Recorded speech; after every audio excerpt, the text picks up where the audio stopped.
Kalena dhamma sawanang etammang kalamutamang. Video part 13, Mechikel, perjalanan beliau dalam mencapai kebangkitan spiritual dan pencerahan. Kompilasi berasal dari bahasa Thai dan ditulis oleh Bhikkhu Dik Silaratano. Alih bahasa ke bahasa Indonesia oleh Kalia Siri. Tidak terdapat informasi mengenai siapa pencetak buku ini serta tahun percetakannya. Pada part 13 ini akan dibacakan bagian ketiga, intisari, dengan dua subbab yang terakhir, yaitu intisari berkilauan dan payom mekar penuh. Kemurnian adalah keadaan normal pikiran atau batin. Ia menjadi ternoda hanya karena ia menerima gangguan dari luar yang membuat emosi seperti kesedihan dan senang timbul dan berproliferasi sampai pikiran menjadi mutlak buta terhadap keadaan alami sejatinya. Intisari berkilauan. Pondok atau kuti, jalanan setapak meditasi dan panggung kecil di bawah pohon payom adalah kawan tetap Mechikel sepanjang tahun. Kecuali untuk makan sehari-hari, ia jarang meninggalkan batasan lingkungan meditasinya ini. Meskipun para biarawati masih mengunjungi Ajahn Mahaboa seminggu sekali di hari Uposatha, Mechikel jarang menemani mereka. Sebaliknya, ia memilih fokus pada meningkatkan praktek meditasinya. Kendati dedikasi Mechikel pada praktek, ia masih memiliki rasa terima kasih dan hormat kepada Ajahn Mahaboa, dan setiap pagi ia memasak seperiuk kecil nasi ketan dan menyiapkan sebakul kacang sirih untuk beliau. Normalnya, ada seorang biarawati yang membawakan dana harian Mechikel kepada Ajahn Mahaboa. Hanya kadangkala saja ia pergi sendiri. Meski begitu, ia hanya berbicara singkat kepada beliau. Wihara Ajahn Mahaboa terletak di sebelah timur laut kota. Sementara biara Mechikel berjarak sekitar 2 mil barat daya. Ban Huai Sai berada di tengah. Kendati jarak dan fakta beliau tak pernah mengumumkan rencana perjalanannya di muka, Mechikel secara naluriah selalu tahu kapan Ajahn Mahaboa meninggalkan wihara mengembara ke daerah sunyi. Ia selalu mengetahui kapan beliau mengosongkan wiharanya, dan ia selalu tahu kapan beliau sudah hampir kembali. Mechikel berkata, ia tiba-tiba merasakan hembusan dingin memenuhi lingkungan ketika Ajahn Mahaboa pergi. Dan meski beliau sering berkelana selama berbulan-bulan, Mechikel selalu tahu kapan ia datang, karena ia bisa merasakan kehangatan kembali bahkan sebelum beliau tiba. Dingin dan hangat adalah tanda eksternal yang datang melalui persepsi, tetapi pengetahuan berasal dari dalam hatinya. Segera setelah Ajahn Mahaboa pergi mengembara, Mechikel segera memberitahu para biarawati agar tidak usah memasak ketan atau menyiapkan sebakul sirih. Beberapa bulan kemudian, ketika ia merasakan kembalinya beliau, ia akan memberitahu biarawati untuk mulai memasak nasi dan menyiapkan sirih untuk beliau. Normalnya, ketika beliau tinggal di wihara, biarawati menyiapkan nasi ketan hanya untuk beliau. Tetapi pada hari beliau kembali, Mechikel mendesak biarawati menyiapkan nasi lunak sebagai persembahan khusus. Pada pagi hari setelah beliau kembali, biarawati muncul di wihara membawa dana berupa nasi dan sirih. Beliau bertanya kepada biarawati, bagaimana mereka tahu bahwa beliau telah kembali karena beliau tiba larut malam? Biarawati menjawab, bahwa Meijikel telah merasakan kehadirannya dan karenanya meminta mereka menyiapkan dana seperti biasa. Setiap kali beliau kembali dari perjalanan, Ajahn Mahabua mendengar jawaban yang sama. Meijikel selalu tahu, ia tak pernah salah. Meijikel telah belajar memeriksa fenomena menggunakan persepsi spesifik dari kesadaran berpasangan dengan kesadaran mengetahui luas dari intisari intrinsik batin. Ia menyadari bahwa kesadaran mengalir alami dari intisari pikiran untuk memulai aktivitas perseptual, dan persepsi ditegaskan dan diinterpretasi oleh gerakan konseptual pikiran, di mana berasal dari intisari tanpa gerak atau motionless. Sehingga ia fokus semata pada momen di mana aliran sadar bergolak dan muncul dari keheningan dari pusat vital pikirannya. Tiap pikiran, tiap cetusan sebuah ide berdesir singkat melalui pikiran, kemudian berhenti. Secara individu atau perorangan, desiran-desiran mental tidak memiliki arti spesifik. Mereka hanyalah semata berkilau singkat ke dalam kesadaran dan kemudian menghilang tanpa jejak. Ide-ide terpisah-pisah, unsur pemikiran, berkilauan nyala dan mati dengan permulaan dan akhir yang jelas, seperti kilatan cahaya atau kelap-kelip kunang-kunang. Tetapi pengenalan batin yang menginterpretasi pembubaran signifikan atau penting mereka lebih lambat dari pikiran, menyelimuti aliran kesadaran seperti embun bergerak sebelum menyatu ke dalam bentuk konseptual nyata. Bersama-sama, memori dan pikiran bergabung untuk menyulap konsep dan pengertian dari keberadaan atau eksistensi pribadi. Aktivitas konseptual terdiri dari fenomena mental yang muncul alami yang timbul dan berhenti secara spontan. Fenomena-fenomena ini tidak memiliki kesadaran pada diri mereka. Kesadaran yang mengetahui mereka adalah intisari pikiran, pengetahuan alami yang meresap ke semua hal. Pikiran pada dasarnya tidak mendua, ia hanyalah satu realita vital. Aliran kesadaran dari pusat pengetahuan menciptakan ilusi mendua atau dualitas, ke dalam dan keluar, dari yang mengetahui dan yang diketahui. Bentuk atau rupa dan konsep adalah fenomena yang dikondisi oleh gerakan kesadaran. Karena delusi atau kebodohan yang halus dan menembus berada dalam pikiran semua makhluk, kesadaran yang mengetahui bentuk dan konsep menjadi melekat pada kreasi ciptaan dari kesadaran ini, menggenggam pada individu, identitas pribadi, pikiran mengubah perasaan, memori atau ingatan, dan pemikiran ke dalam diri. Genggaman mengubah pikiran itu sendiri menjadi kepribadian, tetapi berpikir dan merasakan sebenarnya hanya kondisi fungsi dari pikiran, bukan intisari aslinya. Intisari yang mengubah ke dalam kesadaran dan menciptakan sebuah realita konseptual bukanlah sesuatu yang esensial atau penting.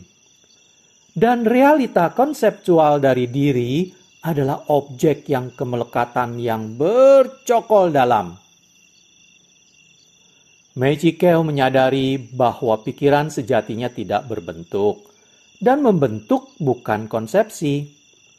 Dengan spontan mengamati fenomena dengan kesadaran atau keawasan jeli, ia mencapai kebebasan dari berpikir konseptual yang mengizinkan intisari pikiran mengetahui untuk melepaskan gagasan mental sebelum mereka bisa membangun keberadaan nyata atau pasti dalam rangkaian kesatuan pikiran sadar.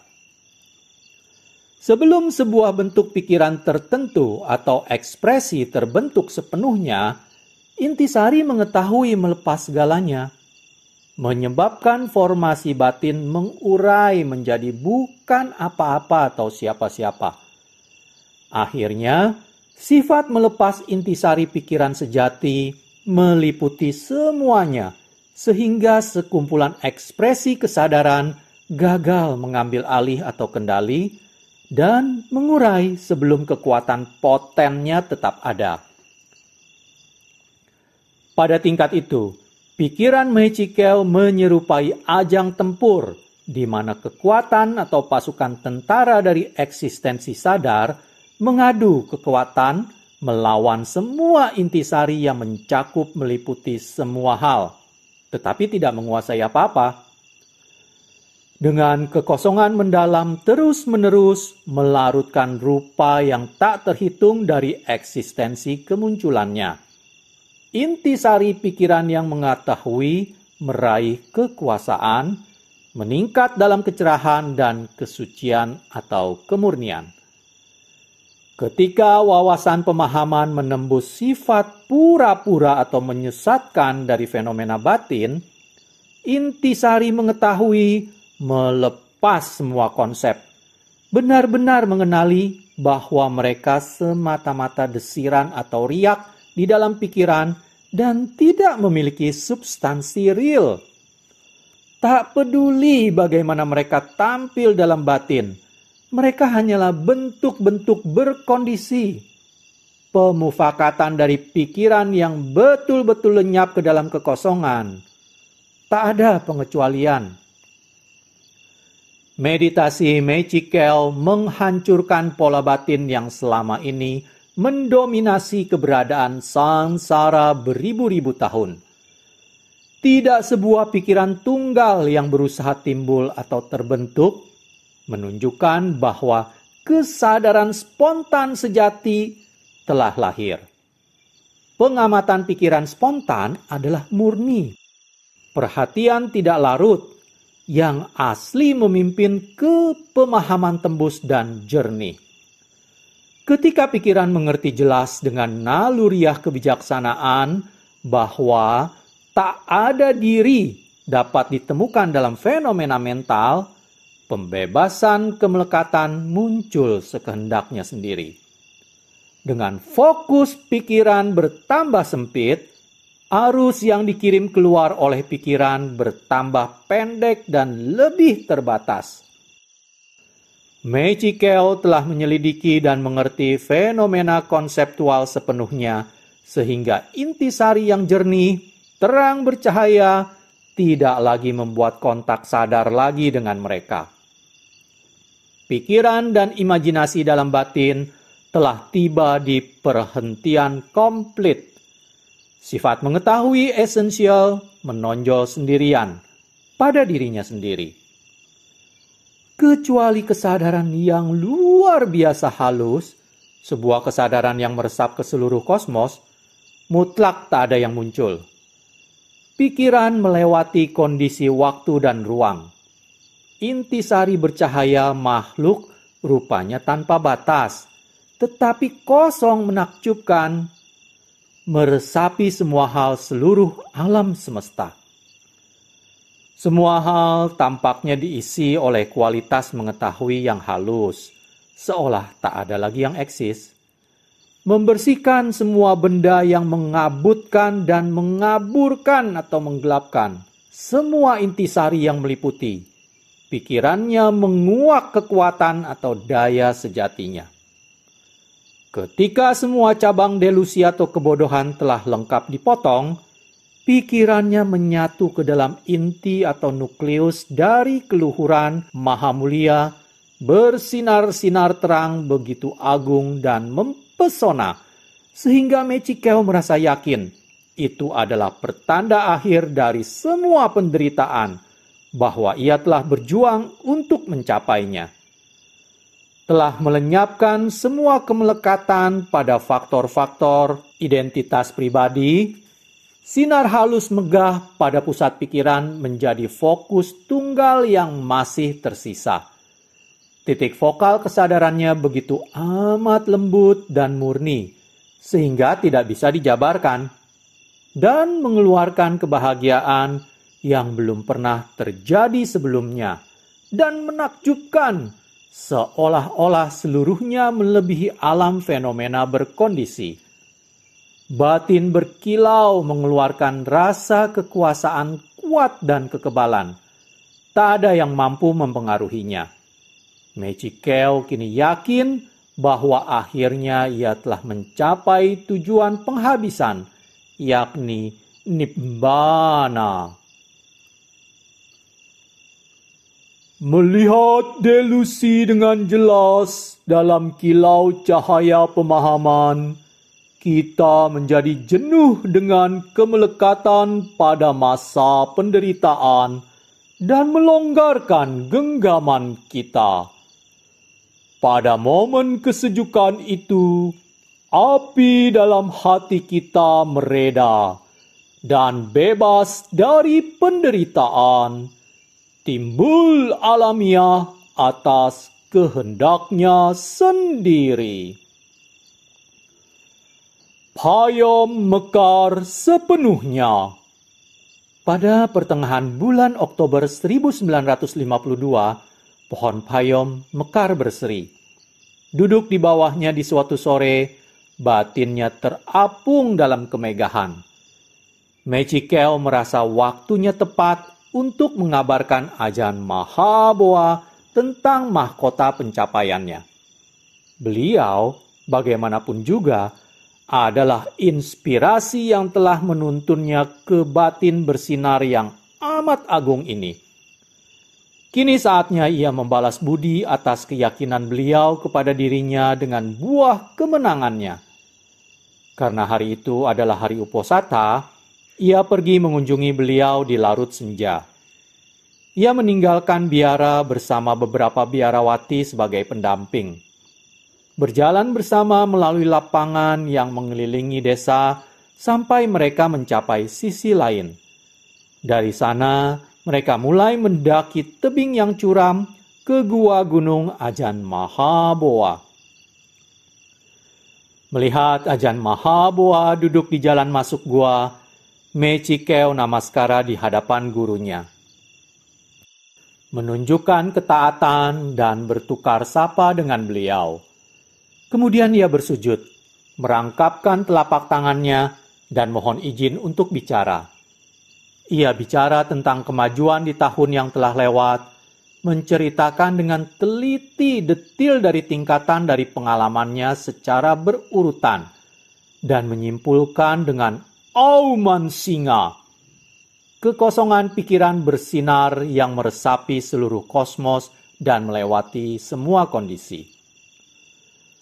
Ketika ia berhenti bicara, Ajahn Mahaboa melihat ke atas dan bertanya dengan kalem, "Apakah sudah semuanya?" Mechikeu mengangguk. Ajahn Mahaboa berhenti sejenak dan kemudian bicara. "Ketika kamu menyelidiki fenomena mental sampai kamu melewati mereka selengkapnya, unsur kekotoran yang tersisa dari kesadaran akan tertarik ke nukleus kesadaran yang bersinar, yang melebur dengan intisari pikiran yang bersinar alami. Sinar ini begitu mulia, agung, dan mempesona. Bahkan panca indera superlatif seperti kesadaran spontan dan kebijaksanaan intuitif tanpa kecuali jatuh di bawah mantranya. Kecerahan dan kejernihan tampil begitu luar biasa dan membangkitkan rasa hormat. Tak ada yang bisa menandingi. Intisari berkilauan adalah lambang dari kebaikan sempurna dan kebajikan. Paling akhir, penghabisan dalam kebahagiaan spiritual. Itu adalah kamu yang sejati. Diri orsinil atau asli, inti atau hati dari keadaan kejadianmu.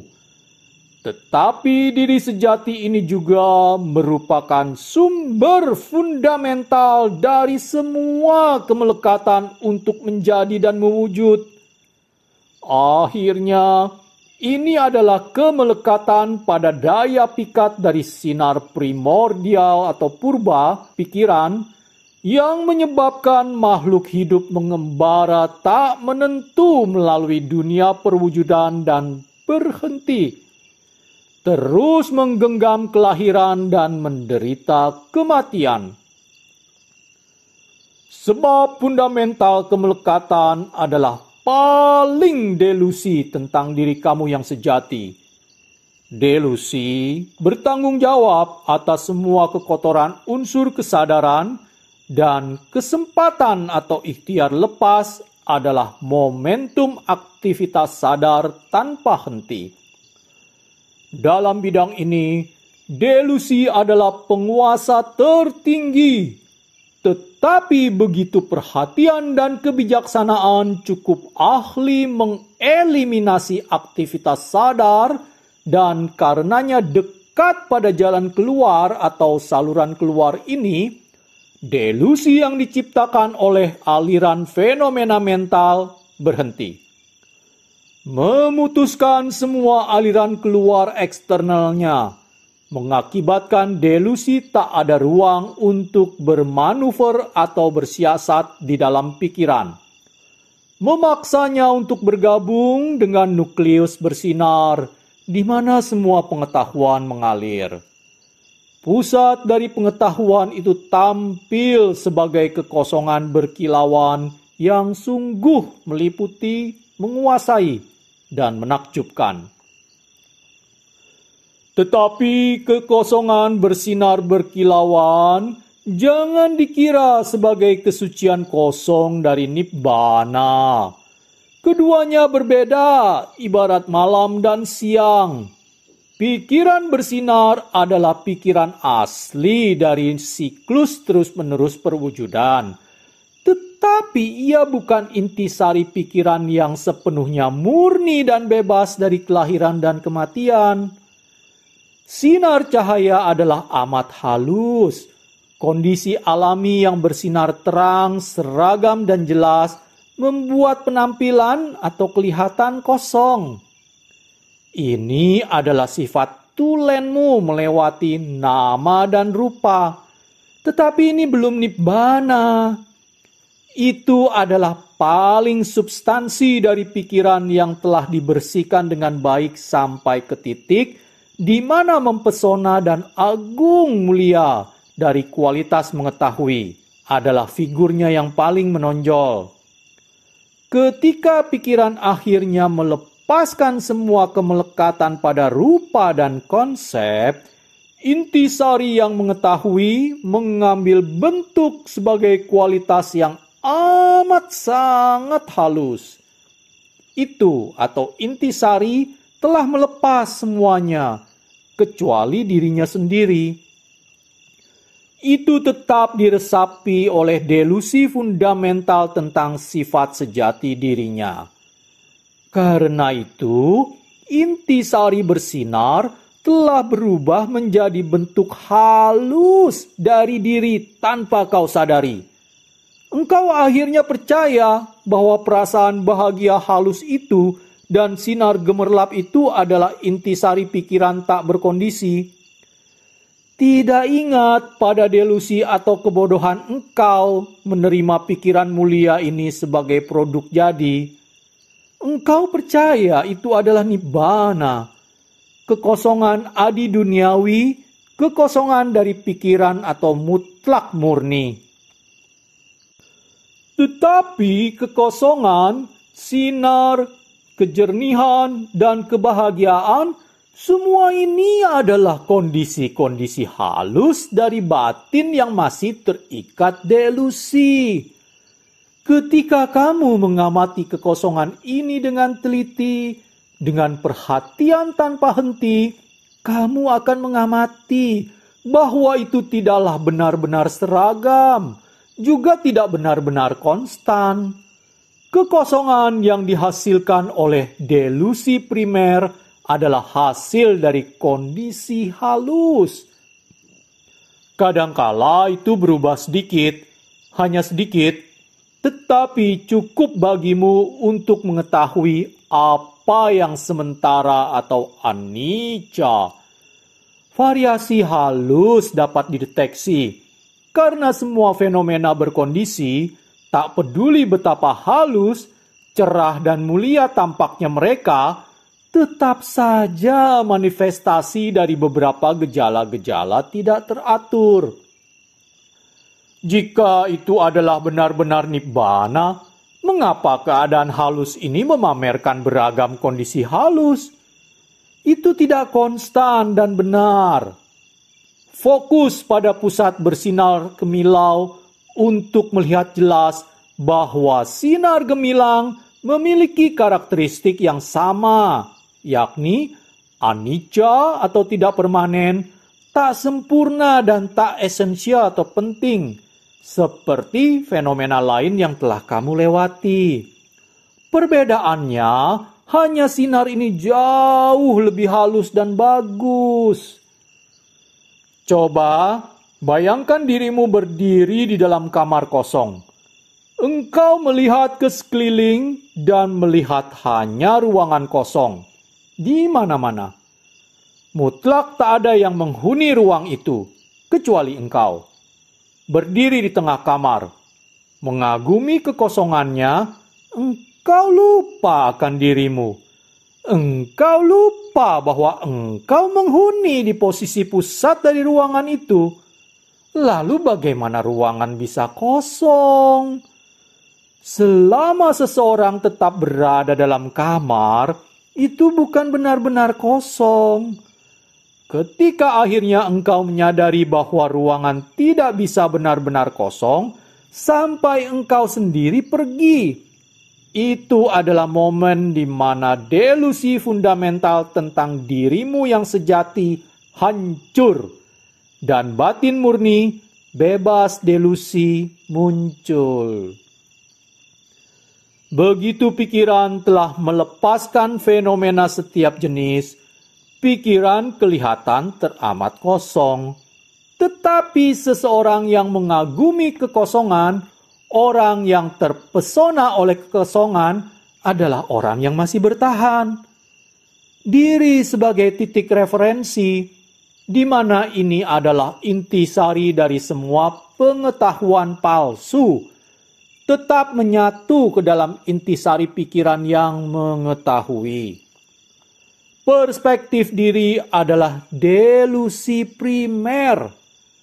Kehadirannya mewakili perbedaan antara kekosongan halus dari pikiran bercahaya dan melebihi kekosongan dari pikiran murni, bebas dari semua bentuk delusi. Diri adalah kesukaran atau rintangan sesungguhnya. Begitu diri hancur dan menghilang, tak ada lagi rintangan yang tersisa.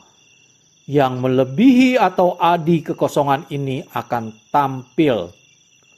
Pada kasus orang berada dalam sebuah kamar kosong, dapat kita katakan bahwa pikiran benar-benar kosong hanya ketika diri pergi selamanya. Kekosongan terluhur atau superlatif adalah pelepasan total dan permanen yang tidak lagi memerlukan usaha untuk menahan. Delusi adalah intrinsik kesadaran buta, menyamar sebagai sinar jernih dan bahagia, seolah-olah itu adalah tempat berlindung terakhir yang paling aman. Tetapi kualitas-kualitas yang dihargai adalah semua produk dari sebab halus dan kondisi. Kekosongan sejati hanya timbul bila setiap jejak tunggal dari realita kondisi seseorang juga menghilang. Begitu kamu menoleh ke sekitar dan mengetahuinya, dan untuk apa, kesadaran palsu betul-betul mengabutkan penglihatanmu dengan kemegahan, penipuan yang bercahaya gemilang, telah lama menutupi keajaiban sifat alami pikiran sejati. Kembali ke biara malam itu, Mechikel merenung kembali. betapa pikiran bercahaya menjadi satu-satunya kemelekatan tunggalnya. Menghargai dan berusaha melindungi sinar itu melebihi apapun. Ia hampir tidak ingin mengganggunya. Dalam seluruh tubuh dan pikiran, tak ada yang menonjol begitu jelas seperti cahaya kemilau itu. Itu memancing perasaan takjub dalam batin, dan akibatnya melekat pada perasaan berusaha ingin melindunginya, sehingga ia ingin tak ada yang mengganggu sinar itu. Karena delusi Mechikeu tentang intisari pikiran yang mengetahui semua hal, ia lupa menyelidiki dan melewati pertimbangan pada sifat sejati dari intisari itu. Ketika ruang lingkup pikiran tertarik ke dalam, ia menggabungkan diri ke dalam nukleus bercahaya, cerah, riang, dan berani. Setiap tindakan mental muncul dari nukleus itu. Kesadaran mengalir dari nukleus itu. Bentuk pikiran dibentuk di sana. Semua kebahagiaan tampaknya berkumpul di sana. Sehingga ia percaya itu pastilah nibbana, pusat dari keberadaan atau kejadian yang begitu terang dan jernih setiap saat.